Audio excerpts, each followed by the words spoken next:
Olá, estamos começando mais um FJTV Entrevista.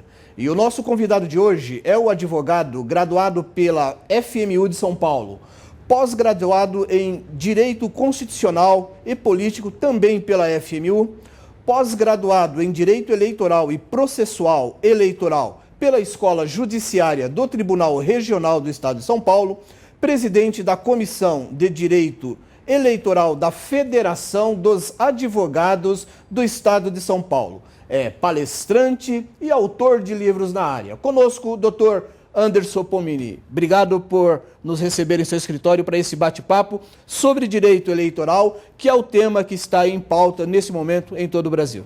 Eu que agradeço a oportunidade, um prazer muito grande falar para todos os telespectadores, ouvintes, leitores da Folha de Jandira e região. Prazer muito grande estar aqui com você, Ciro. Dr. Pomini, nós sabemos que o país está passando por um processo eleitoral. Esse ano, todas as cidades do Brasil, prefeitos e vereadores irão disputar o voto do eleitor.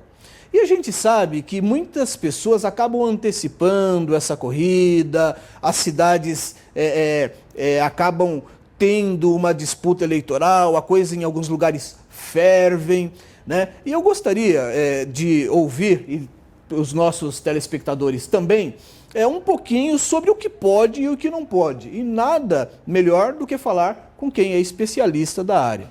Por exemplo, qual é o desafio de um candidato a prefeito ou vereador? Quais são os cuidados que ele precisa ter para não ter a sua candidatura impugnada, ou seja, não ter o registro da sua candidatura cassada por campanha antecipada? Campanha municipal, naturalmente, é mais acalorada que as campanhas gerais, né?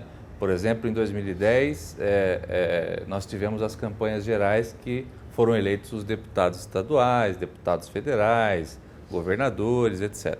Na campanha municipal, a briga é local, né? Entre adversários políticos, muitas vezes amigos na vida pessoal e até aliados por um determinado período. Então, naturalmente, os ânimos se aquecem muito mais nas eleições municipais. A grande dificuldade dos candidatos é tornar-se conhecidos ou publicar, divulgar sua candidatura com antecedência. E aí vem a legislação eleitoral dizendo que a campanha só poderá ser realizada efetivamente, também com alguns limites, a partir do registro da candidatura, ou seja, a partir de 6 de julho do ano da eleição. O grande problema é que os candidatos, eles antecipam de todas as formas, ou ao menos tentam antecipar, a divulgação dos seus nomes junto às suas bases políticas, junto aos seus eleitorados. E é aqui que começa as inúmeras representações por propaganda antecipada, né?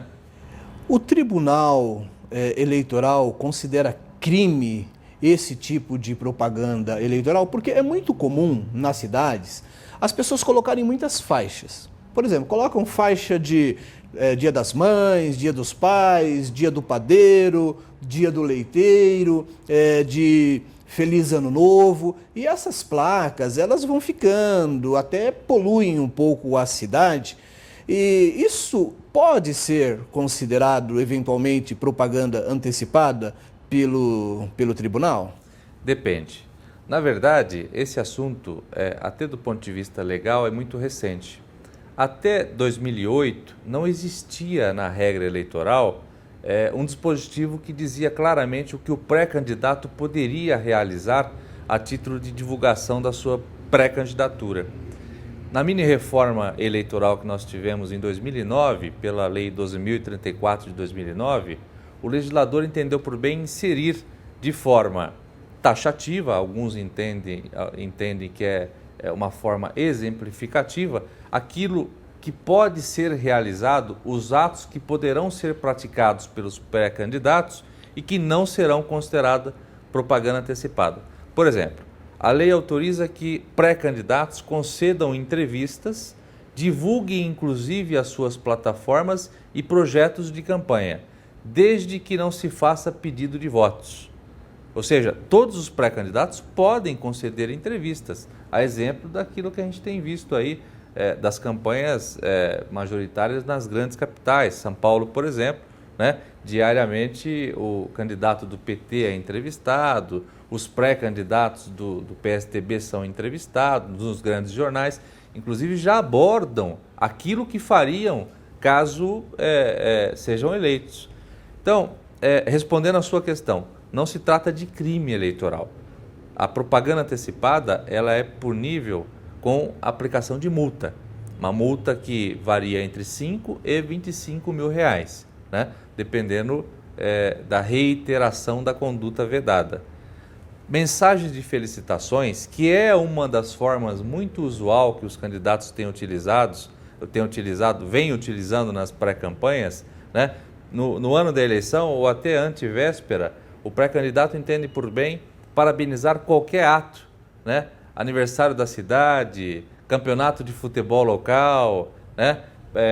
Parabéns aos dias das mães, aos dias dos pais e por aí segue. A intenção do pré-candidato é clara, ele quer se promover, ele quer mostrar para o eleitorado local, ele quer se posicionar para esse eleitorado como pré-candidato.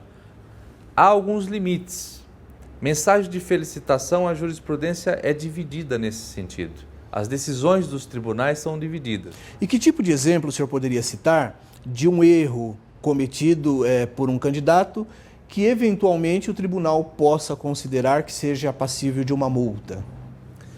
Por exemplo, alguns candidatos sempre me perguntam o seguinte: doutor, eu quero colar um adesivo do meu veículo com o meu nome. Só a divulgação do meu nome através desse adesivo pode gerar propaganda antecipada? Só o nome não.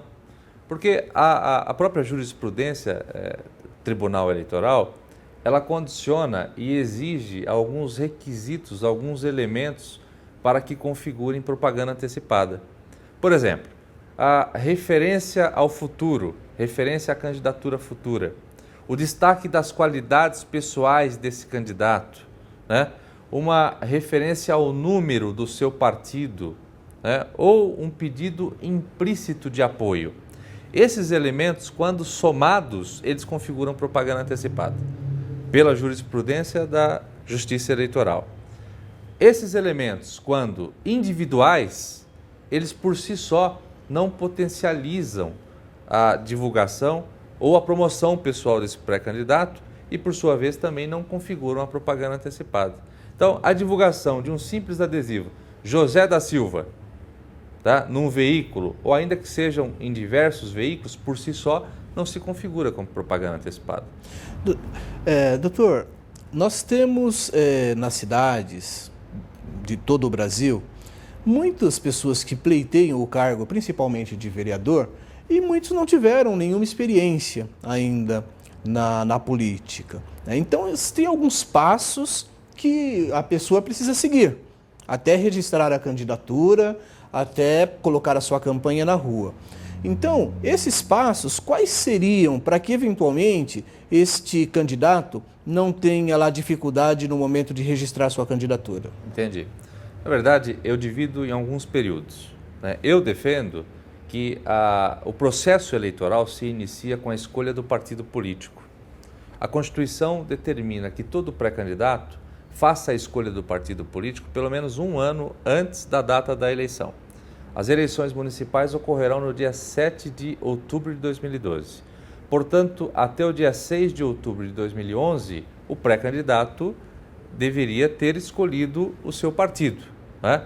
E para a escolha do partido político, o candidato já também deveria ter levado em consideração uma série de requisitos. Por exemplo, o cálculo do quociente eleitoral.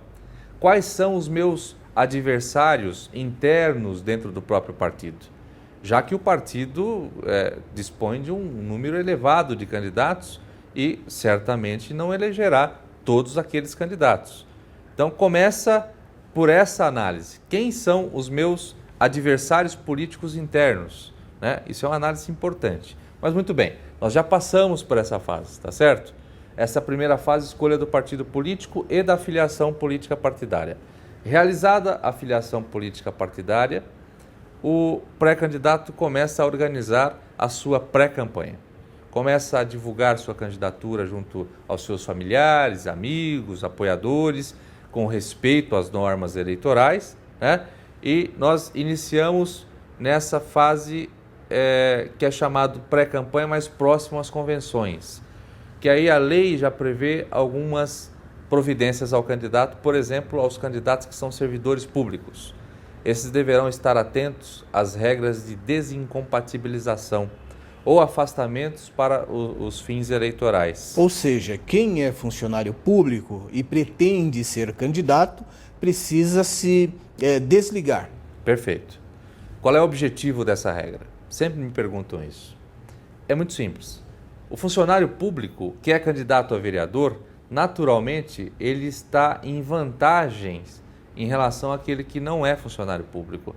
Por isso que a lei determina que ele se afaste dessas funções por um período de 6 meses, 4 meses ou de 3 meses, dependendo da função que ele exerça na administração pública municipal. Isto vale para prefeitos e presidente de câmaras municipais? Não. E essas pessoas não podem... há exigência de desincompatibilização, por exemplo, para o prefeito que pretenda uma reeleição, né? Há exigência, contudo, para o prefeito que é difícil, mas a lei prevê essa hipótese, que esteja no segundo mandato e pretenda candidatar-se a vereador no mesmo município. Aí ele deverá renunciar ao seu mandato 6 meses antes do final para que possa se habilitar a uma candidatura de vereador no mesmo município. E no caso de presidente de câmaras municipais? Não há qualquer problema. Também não se aplica, é o mesmo critério para prefeito? Mesmo critério. Ele pode pleitear uma vaga à reeleição ao seu mandato de vereador, mesmo exercendo funções de presidente da Casa Legislativa. Ok, estamos conversando com o Dr. Anderson Pomini, especialista em direito eleitoral. Nós vamos para o intervalo e voltamos daqui a pouquinho, não sai daí.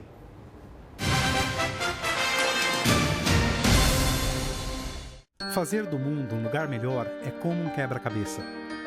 Peça por peça, os homens e mulheres do Rotary dedicam-se a combater a fome, difundir a alfabetização e promover a paz mundial.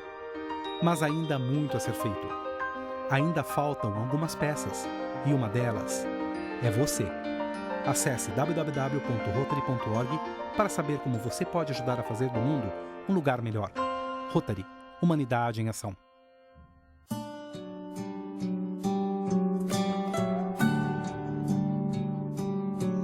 A cada 3 mortes de pessoas adultas, 2 são de homens. A cada 5 pessoas que morrem entre 20 e 30 anos, 4 são homens.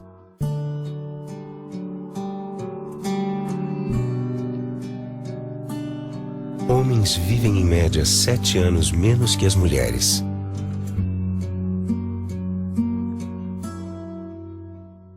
Sabe por quê? Porque o homem não cuida da própria saúde.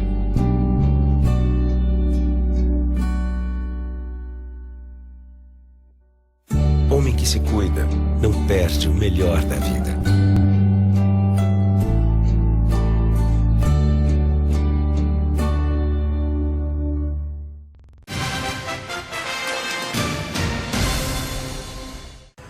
Voltamos hoje com o Dr. Anderson Pomini, advogado especialista em direito eleitoral. Estamos batendo um papo sobre os desafios de se eleger. Eu acredito que esse tema é muito interessante, não só para os candidatos que nos assistem e que estão aí querendo uma vaga, seja no legislativo ou no executivo, mas também para a população, né? Então, como é que a população pode ter um olhar mais crítico ou mais cuidadoso do ponto de vista de saber se o seu candidato, aquela pessoa que ela gosta, está ou não fazendo tudo como manda a lei, doutor? Olha, a população tem papel fundamental no processo eleitoral, né? É ela que vai eleger os nossos representantes municipais. É ela quem decide quem será o chefe do executivo municipal, por exemplo. Ela deverá estar atenta, sobretudo, àqueles candidatos que pretendem conquistar os seus votos não pela sua ideologia ou pelas suas propostas políticas partidárias, mas aqueles que tentam oferecer vantagem ao eleitor. Veja, a distribuição de brindes, camisetas, bonés, chaveiros, cestas básicas, remédios, isso é crime. Isso foi configurado como crime, sujeito inclusive à cassação do vereador ou do prefeito caso venha a ser eleito e tenha se utilizado desse expediente. Portanto, a função principal do eleitor, do cidadão, é fiscalizar as eleições. E aquelas coisas como promessa de emprego, que é muito comum? Da mesma forma, isso é crime. Qualquer vantagem oferecida ao eleitor é crime. Captação ilícita do sufrágio. Isso está previsto no Código Eleitoral, está previsto na Lei das Eleições.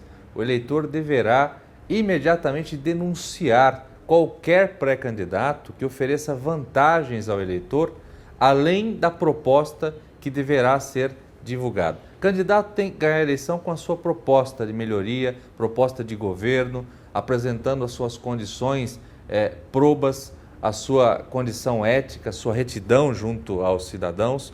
Esse é o bom candidato, esse é o candidato que deverá ser escolhido. Porque é muito comum nessa época, né, essas coisas acontecerem, essas vantagens, essas promessas, principalmente de emprego. Então fica esta importante dica para as pessoas que nos acompanham. Então, se o seu pré-candidato promete um monte de coisa aí, é crime. E então fique atento para ver se realmente ele merece aí a sua confiança. Mesmo porque, né, doutor, o senhor muito bem disse que a disputa precisa ser no campo das propostas. E é muito comum também as pessoas discutirem o passado pregresso do candidato, e aí começa a difamação.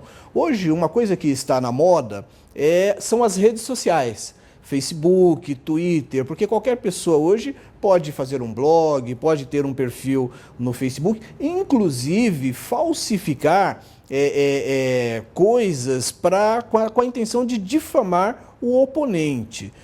O que a Justiça Eleitoral tem? Esse assunto já é tratado pela Justiça Eleitoral? Já. O uso da internet, mídias sociais, isso já foi, inclusive, objeto de regulamentação para as eleições de 2010. Porque, veja, na prática, a internet está aí para ser utilizada. Não é bem explorada como foi nos Estados Unidos, por exemplo, né? Mas, com certeza, é um campo aberto para que os pré-candidatos utilizem e eu não tenho dúvida que no futuro próximo decidirá a campanha. Hoje, a regra que é aplicada para as eleições no dia a dia comum, na mídia impressa ou na mídia televisiva de forma geral, é a mesma que se aplica à regra da internet. Ou seja, há limites. O pré-candidato pode se cadastrar, pode criar um Facebook, pode criar um Orkut, pode divulgar uma página de internet, inclusive comunicando sua pré-candidatura, fazendo referência às suas plataformas de governo, caso venha a ser eleito, discutindo os problemas locais de sua rua, de seu bairro. O que não poderá é pedir apoio, pedir voto. O envio dos spams, das mensagens pedindo apoio e voto, nesse período é vedado. Durante o período eleitoral, o envio de mensagens, não de spam, mas de mensagens de e-mails é autorizado, né? Então a internet já é regulamentada e poderá ser utilizada nas campanhas municipais. E a difamação? Porque a gente sabe que a internet ela permite o anonimato. Sim. E quando as pessoas estão escondidas por trás de um teclado, ou até mesmo por trás de um nome falso ou de um perfil falso, as pessoas acabam mostrando aí um lado não tão gentil e expondo e difamando, falando coisas pesadas sobre oponentes. Esse tipo de questão, a justiça eventualmente pode punir, porque o candidato ele pode dizer que não conhece, não sabe, não viu. Pode, não só como pode, como deve. Na verdade, aí é um crime tipificado no Código Penal, né? Difamação, calúnia, independentemente do período eleitoral, já existe essa previsão legal. Esse é o caso de polícia. Eu sou pré-candidato, tenho um fake, que é o chamado, usuário inexistente criado, sem a minha autorização. É o caso de registro de um boletim de ocorrência junto à delegacia de polícia para que o delegado investigue, para que o delegado tome as providências. Aí já, independentemente do período eleitoral, isso acontece muito com artistas, né? As pessoas criam os fakes para utilizarem da fama do artista para se promoverem ou ao menos se passarem por elas. No período eleitoral isso acontece já com outras intenções de prejudicar o adversário, né? Falando ainda em período eleitoral, no bloco anterior nós estávamos conversando sobre os momentos da campanha. Então nós falamos ali sobre a escolha do partido, sobre este momento que os candidatos estão aí se preparando. Aí depois nós temos o registro efetivamente da candidatura. Quais seriam, assim, para as pessoas que nos acompanham, os passos que todos os candidatos terão que percorrer para disputarem as eleições em 2012? De forma simples, resumida, são algumas etapas, como eu vinha dizendo. O primeiro, a escolha do partido político. O segundo, a fase de afastamentos e desincompatibilizações, no caso de servidores públicos, que começa a partir de abril, cujo maior prazo é de 6 meses contados da eleição. Na sequência, a gente tem as convenções políticas partidárias, que ocorrem entre 15 e 30 de junho do ano da eleição. Feito a convenção, registra-se a candidatura junto à Justiça Eleitoral Municipal. Registrada a candidatura, campanha de fato, até a antevéspera das eleições. Tá, e essa campanha de fato é onde a coisa começa um pouco a pegar fogo, porque os candidatos vão para a rua com carro de som, com os seus materiais, com as suas propagandas. E quem é que cuida, principalmente, do interesse do cidadão, que acaba sendo vítima de muitas mensagens?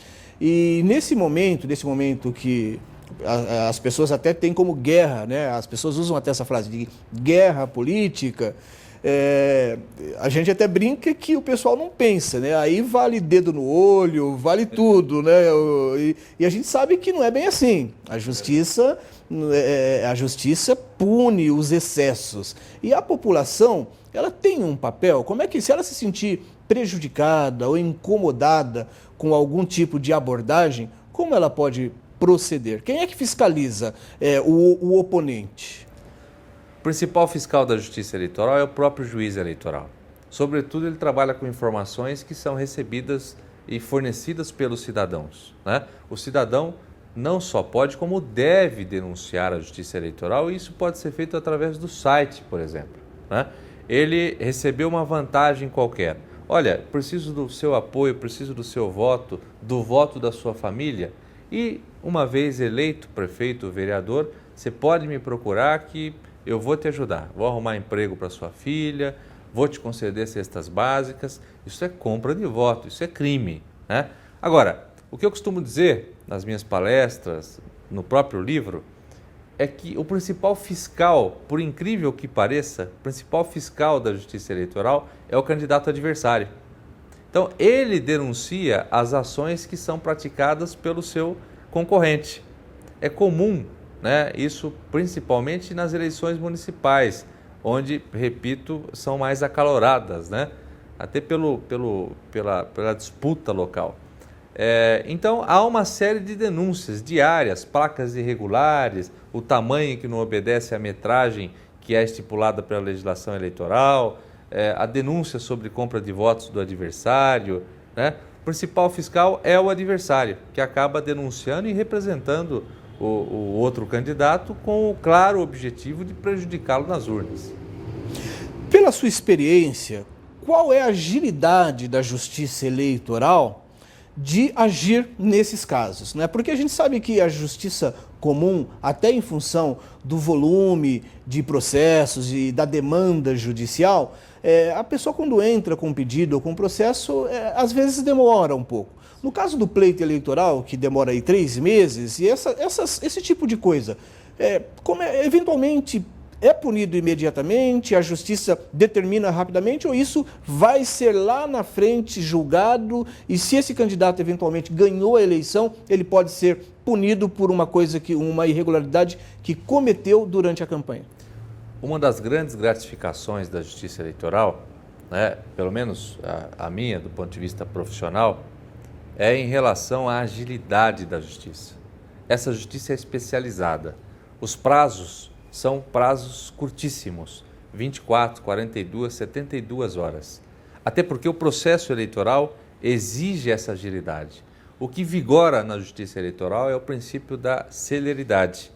Então, os prazos são curtos, os procedimentos são rápidos e o juiz também, ele sentencia de forma muito rápida. E qual é a melhor maneira do cidadão, ou até mesmo um pré-candidato que se sentir vítima de uma agressão ou de alguma irregularidade do oponente, qual o procedimento que ele deve ter, a melhor maneira que ele tem que fazer para exercer esse direito de cidadão ou até de pré-candidato? Procure a justiça eleitoral local, procure o juiz local, procure o promotor eleitoral, denuncie. A melhor forma de se equilibrar as forças e garantir o direito à participação no processo democrático de todos os pré-candidatos é o exercício do direito através do juiz eleitoral local. Lembrando que qualquer cidadão pode fazer isso, a dona de casa, o comerciante, qualquer cidadão pode exercer esse direito. Perfeito. Qualquer cidadão, o candidato, pré-candidato, poderá denunciar diariamente a justiça eleitoral, que tem se mostrado como um exemplo de justiça a ser seguido pelas demais justiças desse país. É isso aí, em ano eleitoral estamos aqui com o especialista em direito eleitoral, Dr. Anderson Pomini. Nós vamos para o intervalo e voltamos daqui a pouquinho.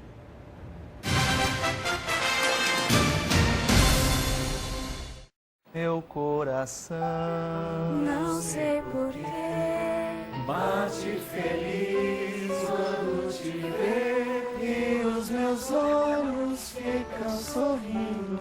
Se você deseja ser doador de órgãos, fale com sua família. Basta uma palavra de solidariedade para salvar toda uma vida. é só assim, então serei feliz, bem feliz. Na correria da atualidade, achar uma fonte de informação confiável sobre os acontecimentos da nossa cidade é uma tarefa cada vez mais difícil. Foi por isso que nasceu o jornal Folha de Jandira. Uma equipe formada por profissionais altamente qualificados, a Folha de Jandira leva à população as informações que realmente importam para quem vive em Jandira ou trabalha na cidade. Através de matérias imparciais, jornalismo isento e focado nos problemas que afetam a cidade, a região e o Brasil, milhares de jandirenses são realmente impactados através da Folha de Jandira, um jornal que está nas melhores bancas da cidade, em diversos pontos de distribuição e 24 horas através do nosso site www.folhadejandira.com.br. Folha de Jandira, seja em papel ou na internet, a notícia que importa, você só lê aqui.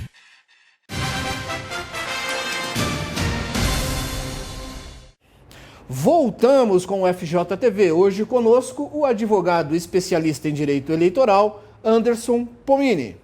Doutor, não dá para falar sobre direito eleitoral sem mencionar a ficha limpa, que é um tema que foi amplamente discutido pela imprensa e que tem deixado muitos políticos preocupados e até de cabelo em pé.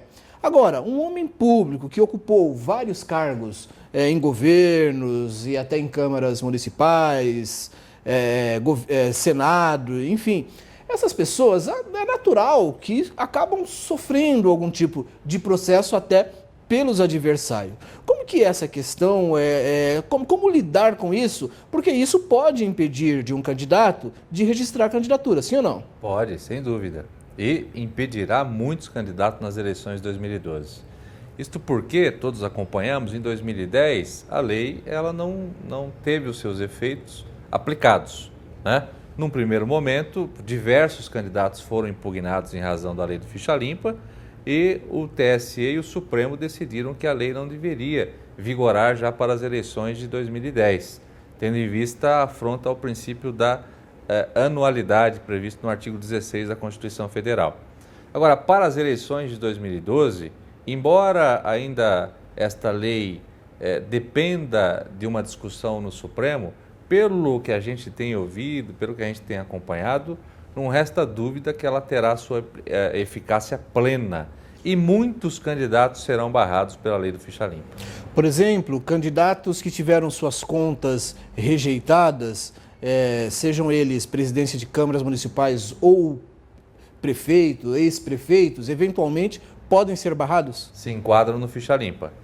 As contas deverão estar rejeitadas, desaprovadas pelo órgão legislativo, no caso do prefeito, né? Não basta o parecer contrário pelo Tribunal de Contas do Estado. O que enquadra o agente no ficha suja nesses casos é a decisão do Poder Legislativo. E pela sua experiência, é muito comum, às vezes, o Tribunal de Contas, que é técnico e naturalmente são extremamente rígidos, eles veem os fatos e os dados, é muito comum, eles acabam rejeitando muitas contas. Sim. E ao chegar na Câmara Municipal, é muito comum que os vereadores, que não são técnicos, eles fazem um julgamento mais político. Esse julgamento político dos vereadores nas câmaras municipais, ele acaba se sobressaindo ao do Tribunal de Contas, que é técnico? Sim. Na verdade, na minha opinião, é até uma falha da nossa legislação, porque deixa o prefeito, torna o prefeito refém dos vereadores, né? E aí, não que exista, mas se o vereador, principalmente o presidente da casa, ele estiver mal intencionado, ele começa a praticar todo tipo de mazelas contra o prefeito, né? Aí até alguns advogados até brincam, é onde começa o mensalinho nas câmaras municipais, né? Por quê? Vale a decisão da Câmara, do órgão político, e não a decisão do órgão técnico, que é do Tribunal de Contas. O que, na minha opinião, modesta opinião, é uma falha que precisa ser reavaliada aí nos próximos anos. Ainda sobre essa questão do ficha limpa, o senhor advogou para um deputado da nossa região oeste, que é o deputado João Caramês. Ele teve um problema de impugnação da candidatura devido a ser pego pela lei da ficha limpa. E ele entrou na justiça, o senhor advogou para ele conseguiu reverter essa situação. O senhor poderia comentar um pouquinho esse caso? Em que casos que a pessoa impugnada tem a chance de reverter a situação? Ou seja, a lei da ficha limpa, ela pode cometer injustiça? Pode, como exatamente fez no caso do deputado João Caramês. Veja, o caso dele é muito simples e é conhecido por todos. O deputado João Caramês, à época em que candidato a prefeito de Itapevi, ele utilizou-se de uma frase, Itapevi novos rumos, se eu não estou equivocado. E, de forma desavisada, sem qualquer intenção de prejudicar o erário ou até mesmo de se promover, esta frase, sobre a orientação da assessoria do prefeito à época, foi transportada para alguns bens públicos, né? Então foi transportada para um totem público no município. Isso configurou-se, na visão do Ministério Público, como promoção pessoal, já que aquela frase ligava o então candidato à coisa pública, ao prefeito. Num primeiro grau, esta ação foi julgada improcedente. Veja, o juiz julgou improcedente. O Ministério Público recorreu desta decisão, o tribunal julgou procedente, revertendo o posicionamento da juíza local. Este julgamento colegiado foi enquadrado na lei do ficha suja. Muito bem, ele foi impugnado. Está aqui a injustiça da lei do ficha limpa à época. Ele foi impugnado, todos os jornais divulgaram isso na região, o adversário divulgou uma carta em todas as residências do município, dizendo que ele é ficha suja, né? Esse nome é emblemático, é forte, e o cidadão, o eleitor comum, ele não tem como diferenciar o que é ficha suja, o que não é, né? Isso prejudicou de forma incalculável a candidatura do deputado João Caramês. Muito bem, nós questionamos, nós apresentamos as nossas defesas, né? No TSE teve um julgamento, o parecer do relator, que foi o ministro Aldir Passarinho à época, foi favorável às nossas alegações, no sentido de que não é qualquer ação de improbidade que enquadra o agente público na lei do ficha limpa. É aquela ação, a ação que enquadra o agente na ficha suja, ou ficha limpa, né, como alguns conhecem, é aquela ação que causa dano ao erário. É aquela ação em que o agente se apropria da coisa pública. É aquela ação em que o agente ele se promove do ponto de vista financeiro. Esta ação em que o agente cometeu uma falha formal, porque à época foi mal orientado, não era o caso de enquadramento no ficha suja. Mas veja, a oposição se aproveitou dessa situação, que foi uma decisão judicial eleitoral, para prejudicar o então candidato. Este é um caso típico de injustiça cometida pela lei do ficha suja. Portanto, em resumo, não é qualquer ação de improbidade, decisão colegiada, que enquadra o agente público na ficha suja. Exige o dolo, exige enriquecimento ilícito, dano ao erário. Nesta, só existia um elemento, promoção pessoal, quando muito, que ainda está sendo discutida. Isso não foi decidido pelo STJ. Aliás, essa questão de decisão colegiada deverá ser enfrentada pelo Supremo Tribunal nos próximos dias. Uma decisão colegiada sem o trânsito em julgado, cuja essa mesma decisão tem chance de ser revertida no STJ, que é o caso do João Caramês, deputado João Caramês, por exemplo, poderá enquadrar o agente no ficha suja? E se amanhã ele for absolvido pelo Supremo Tribunal ou pelo Superior Tribunal de Justiça? Seria a minha próxima pergunta, o senhor já entrou nela, mas só para a gente detalhar um pouco mais, ou seja, se o candidato estiver respondendo a um processo, ou seja, se ele ainda não foi julgado e condenado, o processo eleitoral continua. E se eventualmente ele for condenado depois que o processo eleitoral aconteceu, ele perde o cargo? Depende da condenação. É a chamada inelegibilidade superveniente. É um nome feio, né, para aquele que não é profissional, que não é advogado, mas isso quer dizer o seguinte: no momento do registro da candidatura, em 5 de julho do ano da eleição, eu, candidato, devo comprovar as minhas condições de elegibilidade. Todas elas. Eu não posso ostentar crime contra a minha pessoa. Eu não posso ostentar suspeita contra a minha retidão. Por exemplo, esta é a intenção da lei do ficha limpa.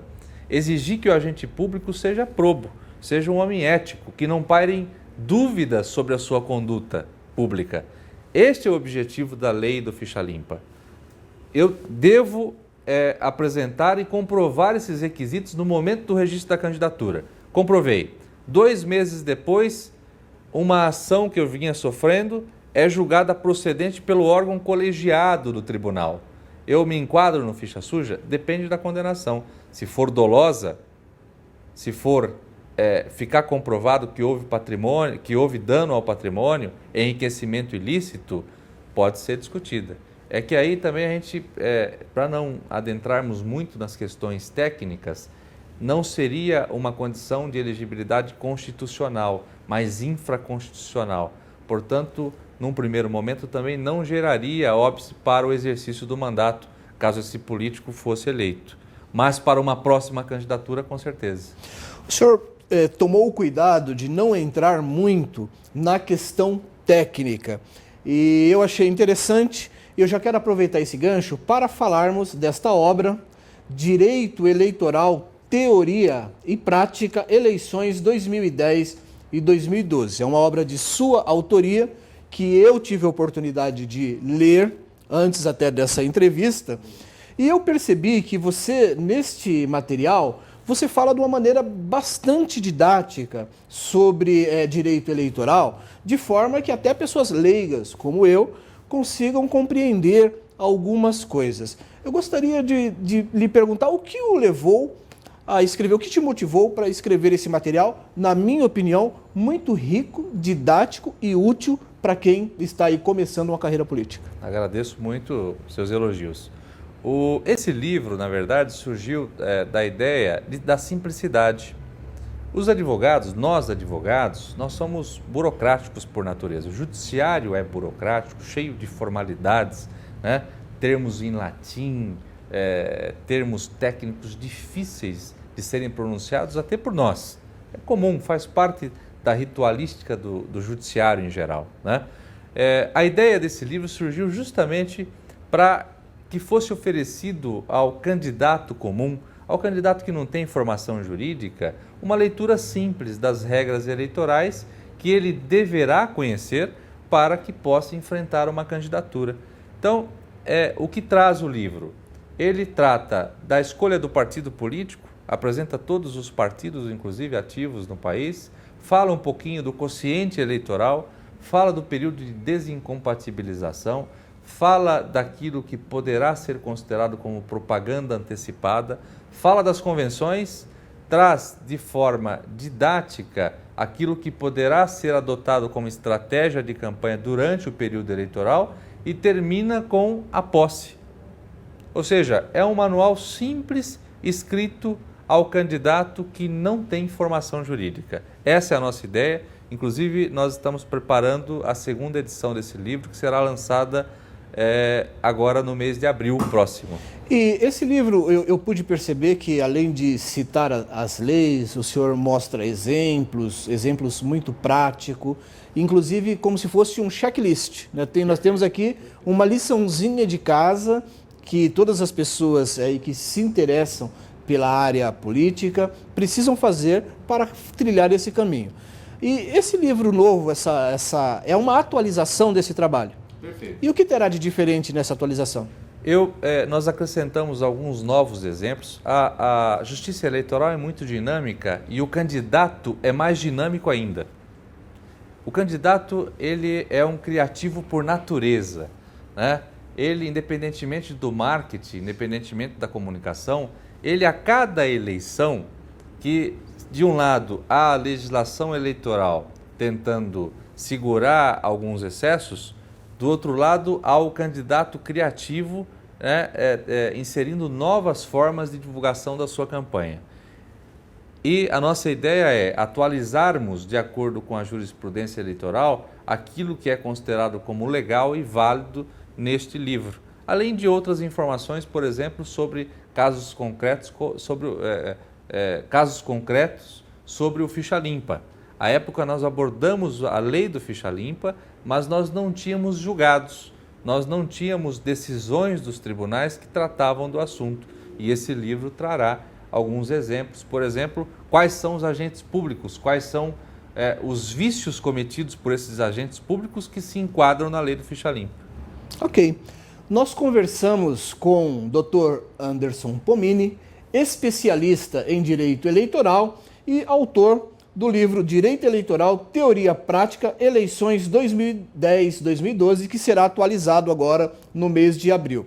E onde é que a pessoa encontra tanto esta como a outra obra que o senhor estará lançando? Na Livraria Cultura ou direto no site da Editora Exterior ou através do nosso site www.pomini.com.br. Ok. Muito obrigado por nos receber aqui em seu escritório, muito obrigado por esse bate-papo super esclarecedor. E é isso, nós vamos ficando por aqui. Eu que agradeço a oportunidade e desejo a todos muito sucesso nas eleições de 2012. Muito obrigado. Obrigado e até a próxima oportunidade, se Deus nos permitir.